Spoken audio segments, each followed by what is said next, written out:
Hey everyone, Jake here from CVP. Today we're going to take a look back at our favourite pieces of kit that were released in 2022. These are in no particular order, so let's get started with the Alexa 35, which was finally announced to the world all the way back at the end of May, and since then plenty have shipped and people are finally getting to experience just how amazing this new system is. The Alexa 35 takes everything that is loved with the Arri Alexa and refines it all. Its body design is far less compromised than a Mini with more I/O and better build quality, while still being a very compact and light camera at its core, with options for rigging it up into a full production package. Arri have made a sensor that is somehow even better than Alev 3, with the best latitude performance we have ever seen, and I can comfortably say that this sensor is a generational leap over its predecessor and is the best performing Super 35 sensor on the market. It produces stunning imagery in an excellently thought out package, but that's not surprising, and I cannot wait to get the chance to shoot with it more. The Atlas Mercuries have slowly been teased and released throughout the year, and we finally have a setting to test at the moment, and for us to create some content around as well. Given how great the Orions were, it's unsurprising the Mercuries are also fantastic. I was genuinely shocked when I first saw them just how compact they are given their image circle. We've only managed to shoot a few things with them so far, and Joe even managed to get them onto a GFX 100, which it covers surprisingly well, and the images from it look crazy.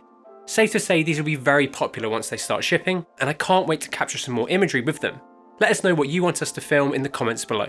The Canon R6 Mark II was released last month, and it is an absolute pleasure to use. We had it in for a few days for our review, and really shot a lot with it, and I loved every second of it. It has the best autofocus in a Canon camera, a great new stills movie mode switch, and excellent image quality.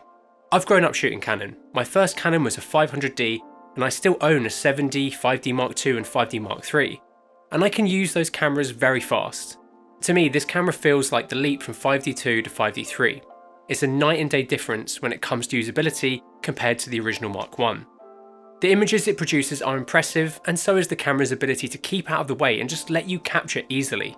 I can't wait to replace our existing R6 cameras with the Mark IIs as soon as they start shipping. The Cine Lens Manual, which was created by Jay Holborn and Christopher Probst, is a must-own book for anyone working with cameras or lenses who want to gain a deeper understanding of cinema optics. We've got a few copies sat around the office that are guarded heavily by myself and my fellow lens fanatics here, and there is some truly fantastic insight making this book great for not only new filmmakers, but also seasoned optical engineers. It may be a bit daunting and seem expensive at first, but there is so much knowledge and experience crammed in here from the years of experience Jay and Christopher have. The Canon R5C was released all the way back at the beginning of the year, and since then has been adopted and loved by many creators wanting an excellent blend of both stills and video features.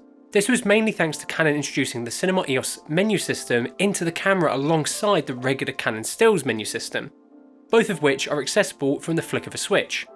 Its image quality is stunning. It can capture incredibly detailed footage, which we showcase in our review and short film. We've used it a bunch throughout the year, and it's now the camera I record these piece to cameras on as well. The dual-lens APO mini primes have been teased for a while, and in 2022 we finally saw them come to market. I personally really like the image that these lenses can produce. They offer a nice balance between characterful flare, clean aberrations due to the APO design, while also resolving well in the centre with a slight drop off towards the corners of frame, which gives them a really nice look. They also match pretty well, and are unique physically due to their size and weight, easy mount and back focus adjustment process, and tightly positioned iris gear. A version of these was also used with Schneider's ISCO for All set, which we also really enjoyed using this year. The Fujifilm X-H2S was announced back in May, and I think it is a great step in the right direction from Fuji. The camera offers excellent sensor readout speed, dynamic range, image quality, recording formats and high frame rate options, while being able to capture in Fuji's unique colour profiles. It's also an excellent stills camera, and this makes it one of the best hybrid cameras available on the market currently. However, I am hoping that Fujifilm listens to the feedback from video shooters and implements some more video focus tools and refinements for their software to make the camera better for motion acquisition workflows. The Canon C70 was announced all the way back in September of 2020, but since then Canon have released 5 firmware updates for it, and honestly, it's impressive what's been added over that time. And this year we saw 2 of their biggest updates, one back in April and one in November. The one in April brought internal RAW recording, which gives you so much more flexibility in post to really fine-tune your image. The one last month brought a range of improvements which included expanded all-eye recording modes up to 60p, eye tracking autofocus, face and eye autofocus in slow and fast mode, and a new Canon 709 picture profile. The C70 has truly evolved this year and is now an incredible value for owner operators who want a video camera that can pretty much do it all and produce excellent images. The Sony FX30 was released in September and is essentially an FX3 with a few features removed, a few added, a 6K Super 35 sensor, and a lower price tag. This has made it a very popular video camera at its price point for us, as it offers a really great blend of video specs and usability at around the £2,000 price point. It has great IBIS, reliable and fast autofocus, and a well thought out physical design for video use. Realistically, the only two bad points worth considering are the camera's rolling shutter performance and heavy crop in 4K 120p, but it's an excellent first step into the Sony ecosystem for people wanting to get onto the Sony ladder. Mica released their RF and E mount to EF drop-in filter adapters this year, and I can't believe how good they are given their price point.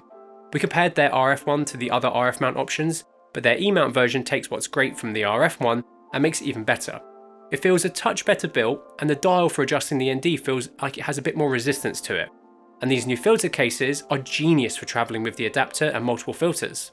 We manual focus a lot with our Zeiss Otis lenses, so using an adapter like this for either a Pro Mist or ND while filming is incredibly useful. Autofocus performance is good, but I think you are being bottlenecked here by the EF lenses instead of the adapter. We actually use one of these adapters on this piece of camera setup with the clear filter with an older 24-70, and it performs really well. Overall, for their price, they are an excellent option. There are also some honourable mentions that we wanted to include. Blackmagic released the Pocket 6K G2, which is essentially a 6K Pro without the ND and a darker rear LCD at a lower price point. They also released the SDI versions of their Atom Mini series, which have been very popular. Aperture announced loads of awesome stuff this year, but the 600C is a really unique fixture. There's not much like the free lensing Cine. It's a fascinating piece of kit, and we really want to show it off to you a bit more next year. And lastly, the Sony FR7 was a massive release as it really pushes what is possible and expected from a PTZ system. Core SWX released their Apex 360 battery series, which has been primarily designed around providing power to high draw LED fixtures. Powering fixtures like the Aperture 600D or 300X off of batteries is a really common question that we get, and these new batteries will be a great solution for this. DJI released their transmission system, which has completely changed the way you can control a range of cameras as well as DJI systems wirelessly. Blackmagic released DaVinci Resolve for iPad, which could change the way filmmakers and DPs work. And lastly, Cineparks released their MPF dummy battery. This is a really handy little device if you want to use as fewer batteries as possible across a given solution, as it allows you to input power via the 2-pin LEMO at the top and also output via the 2-pin at the back. We've done videos about a lot of the kit mentioned here, which I've put into a playlist via the link in the description below. Let us know in the comments what your favourite thing to come out this year was.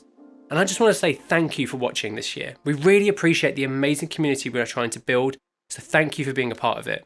Have a great holiday break, and we'll see you in the new year.